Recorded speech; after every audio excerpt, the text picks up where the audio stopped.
Hi, this is Alexander John. I am sat here with AJ Grassi to demonstrate my EET 480 Raspberry Pi Pico project. Now, this project features a couple of components. First, starting with our Raspberry Pi Pico, here that is the central control for the design. It includes two push buttons to control our motor controller, which is an L298N, and I have two coreless DC motors with two propellers connected to this motor controller. Lastly, the variable or the current state is displayed on an I2C LCD display so that we can not only choose our base case, but also then display the rotation of the motors themselves.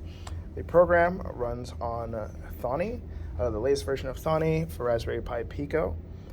It includes a number of functions that have been predetermined in libraries to import the pins, use the LCD display, and set the time for the project to run.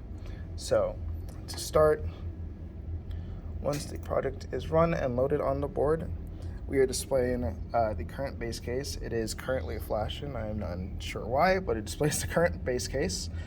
So we know that we press switch 1 to let the motors run forward or clockwise, and then switch 2 so that they are run in reverse or counterclockwise. So we'll start now with our first case running clockwise. So now the motors are spinning, and we have the rotation displayed as clockwise, if you can see.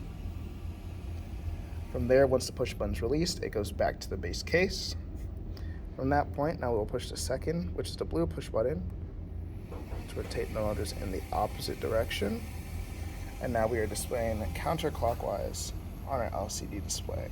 Once this push button is released, it returns back to our base case. Thank you, AJ, for helping me.